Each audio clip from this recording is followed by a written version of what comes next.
नमस्कार, स्वागत है आपका आज के मुख्य समाचार में। तेजस्वी यादव के बाद अब राहुल गांधी एक्शन मोड में आ गए हैं। एनडीए की सरकार गिरने वाली है।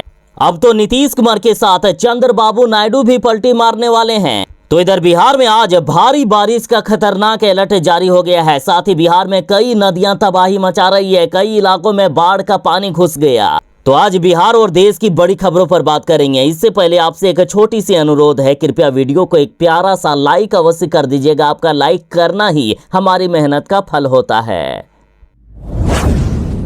बिहार वाले जरा सावधान हो जाएं। पटना समेत बिहार के 16 जिलों में आज झमाझम बारिश की शुरुआत हो गई है। बारिश रुकने का नाम नहीं ले रहा है। मौसम विभाग ने कहा है कि अभी 5 दिनों तक लगातार बारिश होती रहेगी। मौसम विभाग के अनुसार सुपौल, मधुबनी, सीतामढ़ी, दरभंगा, पश्चिमी चंपारण, पूर्णिया और कटिहार जिले में तो अति भारी बारिश का अलर्ट जारी हो गया है। बारिश के साथ ही बिहार की कई नदियां अब तबाही मचाने को तैयार है। नदियों का जलस्तर बढ़ गया है। कई गांवों में बाढ़ का पानी घुस गया है। आज बिहार के जिन जिलों में बारिश हो सकती है वे पटना, वैशाली, भोजपुर, बक्सर, रोहतास, औरंगाबाद, जहानाबाद, बेगूसराय, मुजफ्फरपुर, पूर्वी चंपारण, पश्चिमी चंपारण, नालंदा, गोपालगंज, सिवान, सारण, गया, नवादा, बांका, भागलपुर, मुंगेर, सीतामढ़ी, जमुई, मधुबनी, पूर्णिया, कटिहार, सहरसा, मधेपुरा, दरभंगा, सुपौल, अररिया, किशनगंज आदि जिला शामिल है। साथ ही पूरे बिहार में आंधी तूफान और तेज वज्रपात का भी हाई अलर्ट जारी कर दिया गया। मौसम विभाग ने कहा है कि फलदार वृक्षों और फसलों को नुकसान हो सकता है। झुग्गी झोपड़ी या जिनके कच्चे मकान हैं उनको नुकसान हो सकता है। पेड़ या वृक्ष गिरने की संभावना है। साथ ही मौसम विभाग ने सावधान किया है कि पेड़ पौधे के नीचे भूल कर भी शरण ना लें, क्योंकि हर दिन वज्रपात से बिहार में लोगों की मौत हो रही है, तो जरा बच के रहें। 6 जून को एनडीए की सरकार गिर सकती है। चंद्रबाबू नायडू कांग्रेस के मुख्यमंत्री से मिलने वाले हैं। 6 जून को अहम बैठक बुलाई गई है। चंद्रबाबू नायडू कांग्रेस के नेता के साथ सीधी बैठक करेंगे। तो इधर बिहार में नीतीश कुमार जी भी अब एक्शन मोड में आ गए हैं। तेज बारिश के बीच अचानक मुख्यमंत्री नीतीश कुमार जी राज्यपाल से मिलने राजभवन पहुंच जाते हैं, जिससे सियासी हलचल तेज हो गई है। साथ ही चिराग पासवान, जिसे मोदी का हनुमान कहा जाता है, चिराग पासवान ने भी नीतीश कुमार जी का समर्थन कर दिया है। चिराग पासवान ने भी कहा कि यदि बिहार को विशेष राज्य का दर्जा नहीं मिलता है तो चिराग पासवान भी पलटी मार सकते हैं। और वैसे भी अखिलेश यादव ने पहले ही कह दिया था कि ये हारी हुई सरकार है, ये ज्यादा दिनों तक नहीं टिकेगी। राहुल गांधी ने तो यहां तक कह दिया था कि जब चाहे तब हम गिरा सकते हैं एनडीए की सरकार। और अब एनडीए की सरकार गिरने वाली है। चंद्रबाबू नायडू, नीतीश कुमार और चिराग पासवान तीनों एनडीए को छोड़ सकते हैं। दरअसल बीजेपी वाले इनके ही पार्टी को तोड़ने में लगे हुए थे। इनके साथ खेला होने वाला था, लेकिन खेला होने से पहले ये लोग संभल गए। और अब बड़ी खबर है कि तीनों ही पार्टियां एनडीए को छोड़ सकती है। इनको डर था कि बीजेपी इनके सांसदों को तोड़कर अपने में शामिल करके बहुमत हासिल कर सकती है। और बीजेपी ने कई बार ऐसा कांड पहले भी कर लिया है, और इसलिए शायद ये लोग पलटी मारने वाले हैं। देखिए, आंध्र प्रदेश के मुख्यमंत्री चंद्रबाबू नायडू ने 1 जुलाई को तेलंगाना के मुख्यमंत्री रेवंत रेड्डी को पत्र लिखा है और 6 जुलाई को बैठक रखी गई है। 6 जुलाई को चंद्रबाबू नायडू बड़ा फैसला ले सकते हैं। तो इधर बिहार में नीतीश कुमार भी नाराज हैं। नीतीश कुमार की पार्टी को ना कोई बड़ा विभाग दिया गया और ना ही नीतीश कुमार की मांगों को माना गया है, ना ही बिहार को विशेष राज्य का दर्जा दिया जा रहा है, ना ही स्पेशल पैकेज। इसलिए ये दोनों नेता पलटी मारने के बारे में सोच रहे थे, लेकिन इतनी जल्दी पलटी मार जाएंगे, इतनी जल्दी एनडीए की सरकार गिर जाएगी, किसी ने शायद नहीं सोचा होगा। बिहार के साथ नेपाल में भारी बारिश हो रही है। बिहार के कई जिले डूबने वाले हैं। गंडक बराज से पानी छोड़ दिया गया है। साथ ही तटबंधों की सुरक्षा को लेकर मोतिहारी में प्रशासन अलर्ट हो गया है। देखिए, पश्चिमी चंपारण के वाल्मीकि नगर गंडक बराज पर पानी ज्यादा होने के कारण उसके फाटक खोल दिए गए हैं। बता दें कि गंडक बराज से छोड़ा गया पानी अक्सर बगहा, बेतिया, मोतिहारी और गोपालगंज में भारी तबाही मचाती है। गंडक बराज से नहरों में पानी छोड़े जाने के बाद उसके तटबंध पानी का दबाव झेल नहीं पाते हैं और अक्सर उसके तटबंध टूट जाते हैं। और इस बार भी इन जिलों में भारी खतरा देखा जा रहा है। अब गंडक नदी का रौद्र रूप देखकर लोग सहमे हुए हैं। पूर्वी चंपारण के केसरिया से होकर गंडक नदी गोपालगंज में प्रवेश करती है और फिर उसके तांडव से गोपालगंज के सिधवलिया और बैकुंठपुर समेत 6 प्रखंड तबाही झेलते हैं। हालात इतनी खराब है कि अभी से ही कई इलाकों में पानी घुसने लगा है। कई लोगों के घर द्वार अभी से ही डूबने लगे हैं। लोग दहशत में हैं कि आखिर इस बार वे कैसे बचेंगे, इस बार आखिर वे जाएंगे तो जाएंगे कहाँ। बारिश ठीक से शुरू भी नहीं हुई और अभी से ही तबाही मचना शुरू हो गया है। खबर यह भी है कि पिछले साल से भी ज्यादा दयनीय स्थिति इस बार हो सकती है, क्योंकि काफी ज्यादा भ्रष्टाचार हुआ है। पिछले 12 दिनों में 7 पुल गिर चुके हैं बिहार में। बिहार में फिर से सरकारी नौकरियों की बहार आ गई है। बिहार में लाखों पदों पर सरकारी नौकरियां अगले महीने ही दिया जाएगा। साथ ही इधर खबर है कि इस विभाग में चयनित 9,880 अभ्यर्थियों को मुख्यमंत्री नीतीश कुमार जी ने नियुक्ति पत्र भी सौंप दिया। देखिए, बीते दिन मुख्यमंत्री नीतीश कुमार जी ने राजस्व एवं भूमि सुधार विभाग में चयनित 9,880 अभ्यर्थियों को नियुक्ति पत्र सौंपा है। साथ ही मुख्यमंत्री नीतीश कुमार जी ने दावा किया है कि 2025 से पहले 12 लाख युवाओं को सरकारी नौकरी दे दिया जाएगा। देखिए, पहले नीतीश कुमार जी ने चुनावी वादा किए थे कि 10 लाख सरकारी नौकरी दिया जाएगा, लेकिन अब इसे 12 लाख कर दिया गया है। साथ ही मुख्यमंत्री जी बोले थे कि 10 लाख लोगों को रोजगार दिया जाएगा, लेकिन नीतीश कुमार जी ने कहा कि अब हम 20 लाख से भी अधिक लोगों को रोजगार देंगे। और साथ ही सरकार ने घोषणा कर दी है कि अगले महीने तक फिर से 2,34,000 पदों पर नियुक्ति के लिए प्रस्ताव भेज दिया गया है। यानी अगले महीने 2,34,000 पदों पर बहाली के लिए नोटिफिकेशन आ सकता है। साथ ही नीतीश कुमार जी ने कहा कि कुल 5,17,000 सरकारी सेवकों की नियुक्ति के लिए विभिन्न आयोगों को अधियाचना भेजी जा चुकी है और ये प्रक्रियाधीन है। और अगले 4 महीनों के अंदर 5,17,000 पदों पर बहाली के लिए नोटिफिकेशन निकाल दिया जाएगा। बिहार में सरकारी नौकरियों की बौछार होने वाली है। अपने सर्टिफिकेट को तैयार करके रख लीजिएगा, कई विभागों में सरकारी नौकरियां निकलेगी। शिक्षा विभाग के अपर मुख्य सचिव के पाठक के शिक्षा विभाग से हटने के बाद चाहे शिक्षक हो या शिक्षा विभाग के अधिकारी, इन्होंने राहत की सांस ली थी। इनको लगा था कि पहले की तरह अब काम होने लगेगा, लेकिन एस सिद्धार्थ जो शिक्षा विभाग के नए अपर मुख्य सचिव बने हैं, ये के पाठक से एक कदम आगे निकल गए। इन्होंने 8 पन्नों का नया फरमान जारी किया है और सभी डीईओ को 1 महीने का समय दिया गया है। डॉक्टर एस सिद्धार्थ ने निर्देश दिया है कि सभी जिला शिक्षा पदाधिकारी अपने अधीन विद्यालयों के विद्यालय भवन को दुरुस्त करने पर विशेष ध्यान दें। वह सुनिश्चित करें कि विद्यालय के कमरों की खिड़कियां और दरवाजे दुरुस्त हो और छत से पानी न टपकता हो। इसके अलावा स्कूलों के बेंच डेस्क दुरुस्त हो, विद्यालय में पीने का पानी की व्यवस्था बेहतर हो और शौचालय की साफ सफाई नियमित तरीके से हो। इसके अलावा विद्यालय में विद्युत की आपूर्ति बेहतर हो, पंखा बल्ब सभी सुचारू रूप से काम करे। अपर मुख्य सचिव ने निर्देश दिया है कि 1 महीने के बाद वो खुद जाकर निरीक्षण करेंगे और कहीं भी कोई भी कमी आया गया तो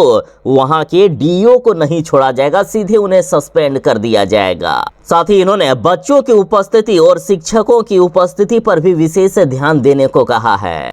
एस सिद्धार्थ जी ने 8 पन्नों का जो फरमान जारी किया है, उसमें से सरकारी स्कूलों की हर एक समस्या का वर्णन है। यानी 1 महीने के अंदर सभी डीओ को हर एक समस्या का समाधान करना होगा। बिहार के कई जिलों में बारिश ने तबाही मचाकर रख दी है। मसूरी में झमाझम बारिश से झील में तब्दील हो गई सड़कें, स्कूल और अस्पताल में भी पानी भर गया। देखिए, पूरे बिहार में भारी बारिश हो रही है। राजधानी पटना के अगल बगल की बात करें तो राजधानी पटना के मसूरी का स्टेशन रोड झील में तब्दील हो गया है। सड़कों पर पानी जमा है, ना तो गाड़ियां चल पा रही है और ना ही लोग चल पा रहे हैं। सड़कों पर 2 से 3 फीट तक पानी बह रहा है। ऐसे में बच्चे अब स्कूल तक नहीं जा पा रहे हैं। साथ ही लोग अस्पतालों में मरीज का इलाज करवाने भी नहीं पहुंच पा रहे हैं। जरा देखिए क्या हालात है, किस तरह से स्कॉर्पियो डूबता हुआ नजर आ रहा है। सड़कों पर कमर भर से भी ज्यादा पानी बह रहा है। तो बताइए कि ऐसे में आखिर गाड़ियां कैसे चलेगी। हालात इतनी खराब है कि मोटरसाइकिल या बाइक वाले तो डूब जा रहे हैं सड़कों पर। इसके अलावा कई सरकारी स्कूलों और अस्पतालों में पानी भर गया है, जिससे ना तो बच्चे पढ़ पा रहे हैं, ना ही मरीजों का ठीक से इलाज हो पा रहा है। हालात इतनी खराब है कि लोगों का घर से निकलना तक मुश्किल हो गया है।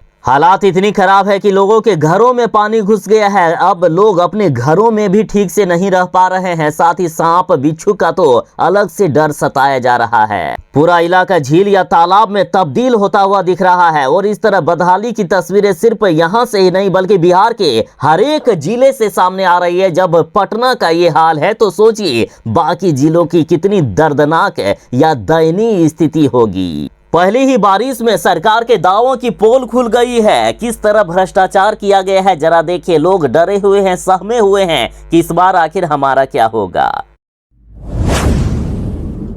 बिहार में हो रही भारी बारिश और साथ ही नेपाल के द्वारा पानी छोड़े जाने के कारण बिहार की नदियां तबाही मचाना शुरू कर दिए हैं। कई इलाकों में बाढ़ का पानी घुस गया है। लोगों का पलायन अभी से ही शुरू हो गया। तो इधर खबर है कि मोतिहारी में गंडक नदी का तटबंध टूट गया है। कई गांवों में पानी फैल गया। नेपाल द्वारा पानी छोड़े जाने के कारण नदियों का जलस्तर लगातार बढ़ता जा रहा है। और इधर पूर्वी चंपारण जिले के नहरों के जर्जर तटबंध पानी का दबाव नहीं झेल पा रहे हैं। साथ ही खबर है कि हरसिद्धि प्रखंड के मुरारपुर गुलरिया टोला में गंडक नदी का तटबंध लगभग 25 से 30 फीट तक टूट गया है। तटबंध के टूटने से आसपास के कई गांव जलमग्न हो गए हैं। सड़कों पर 3 से 4 फीट तक पानी बह रहा है। सैकड़ों एकड़ में लगी किसानों की फसलें बर्बाद हो चुकी है। बारिश के साथ ही बिहार के कई जिलों में बदहाली की तस्वीरें सामने आ रही है। बगहा में बारिश के कारण पुलिया और पीसीसी सड़क ध्वस्त हो गया। एसपी कार्यालय परिसर झील में तब्दील हो गया। देखिए बगहा के मधुबनी प्रखंड अंतर्गत तमकुहुआ में बना पुलिया और सड़क मानसून की पहली बारिश में ही भ्रष्टाचार की भेंट चढ़ गया है। और इसको लेकर ग्रामीणों में भारी आक्रोश देखा जा रहा है। वहीं दूसरी तरफ लगातार हो रही बारिश ने बगहा नगर परिषद की पोल खोलकर रख दी है। गांव में चारों तरफ से पानी फैल गया है। जरा देखिए ये पुलिस थाना भी किस तरह से पानी में डूबता हुआ नजर आ रहा है। अब बिहार के लगभग हर जिलों से इसी तरह की बदहाली की और भ्रष्टाचार की तस्वीरें सामने आ रही है। तो आखिर कब ये बिहार सुधरेगा? आखिर कब तक इस तरह के भ्रष्टाचार होते रहेगा? और जनता आखिर कब तक इन भ्रष्टाचार सरकारों को वोट देते रहेगी? बिहार सरकार बड़े बड़े विकास के दावे करते हैं, लेकिन जैसे ही बारिश का सीजन आता है सरकार के सारे दावों की पोल खुल जाती है। बिहार के अधिकांश जिलों से ऐसी तस्वीरें निकलकर सामने आती है जिसे देखकर लोगों को रोना तक आ जाता है। और इधर अब नई तस्वीर सामने आई है कि दानापुर दियारा की लाइफ लाइन कहे जाने वाले पीपा पुल को खोल दिया गया है और इसे खोलकर ऐसे ही छोड़ दिया गया।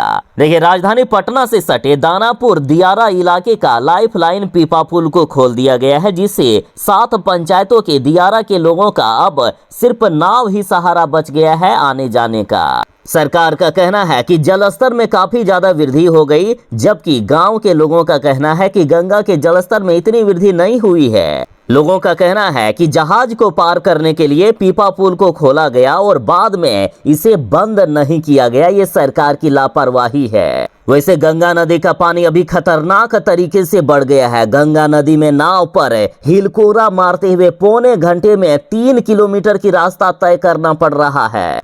राजधानी पटना से सटे महज 10 किलोमीटर की दूरी पर बसे 7 पंचायत आज भी अपनी बदहाली का आंसू रोने को मजबूर है। जब राजधानी पटना के अगल बगल ये स्थिति है तो सोचिए दूर दराज इलाकों में कितनी दयनीय स्थिति होगी। पुल खुलने से गर्भवती महिला, बीमार लोग समेत वृद्ध को भारी परेशानी हो रही है। कई लोगों के जान जाने का भी खतरा है। आखिर कब बिहार सुधरेगा? आखिर कब तक बिहार के लोग इस तरह की दयनीय जिंदगी जीते रहेंगे? शिक्षा विभाग के पूर्व अपर मुख्य सचिव के पाठक को जब वे छुट्टी पर गए थे तब इन्हें शिक्षा विभाग से हटाकर इन्हें भूमि सुधार विभाग दे दिया गया था। और इस बात से के पाठक काफी नाराज थे। इन्हें भूमि सुधार विभाग पसंद ही नहीं था। और अब बड़ी खबर है कि भूमि सुधार विभाग से भी के पाठक को हटा दिया गया है। अब इन्हें कोल्ड स्टोरेज में भेज दिए गए। देखिए, के पाठक को राजस्व परिषद का अध्यक्ष बना दिया गया है। राजस्व परिषद को कोल्ड स्टोरेज कहा जाता है, जहां सरकार वैसे अधिकारियों को बिठाती है जिनसे सरकार को कोई भी काम नहीं कराना होता है। बिहार में जब भयानक गर्मी पड़ी हुई थी, उस समय भी के पाठक ने सरकारी स्कूलों को खुला रखे थे, जिससे कई बच्चों की और शिक्षकों की मौत की भी खबर सामने आई थी। इस बात से नाराज सरकार ने के पाठक को शिक्षा विभाग से हटा दिया था और अब ऐसा विभाग दे दिया गया है जहां इनको कोई काम ही नहीं करना होगा या सरकार इनसे कोई काम ही नहीं लेना चाहती है।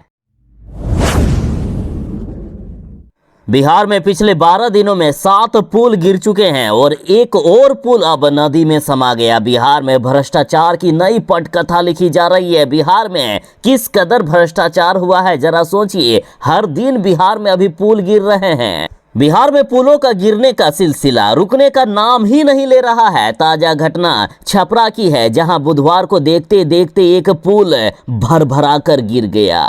बताया जा रहा है कि तेज बारिश के कारण नदी में पानी बढ़ गया, जिसके कारण ये पुल गिर गया। पुल गिरने का वीडियो सोशल मीडिया पर तेजी से वायरल हो रहा है। साथ ही सरकार को अब लोग गालियां तक देने लगे हैं। बिहार की जनता काफी आक्रोशित है और आक्रोशित भी क्यों ना हो। 12 दिनों में 6 पुल गिर गए थे और एक और पुल अब धराशायी हो गया।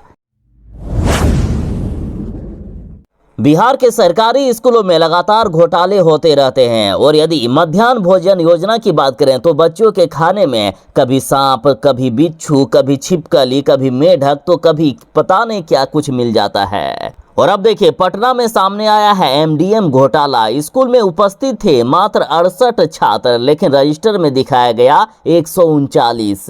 देखिए, राजधानी पटना के धनरुआ प्रखंड में स्थित उत्क्रमित मध्य विद्यालय मुस्तफापुर में मध्याह्न भोजन के साथ भारी गड़बड़ी करने का मामला सामने आया है। बताया जा रहा है कि स्कूल में उपस्थित बच्चों से अधिक बच्चों का मध्याह्न भोजन दिखाया जा रहा था और ये एक दिन की बात नहीं है, कई बार इस तरह के घोटाले किए गए। साथ ही रजिस्टर में तो लिख दिया जाता है कि बच्चों को अंडा दिया जा रहा है, फल दिया जा रहा है, आदि पौष्टिक चीज दिया जा रहा है, लेकिन बच्चों को ये सब मिलता नहीं है, सिर्फ रजिस्टर में दिखा दिया जाता था। अब मामले की पर्याप्त जांच हो रही है। जांच के बाद दोषियों पर कार्रवाई होगी।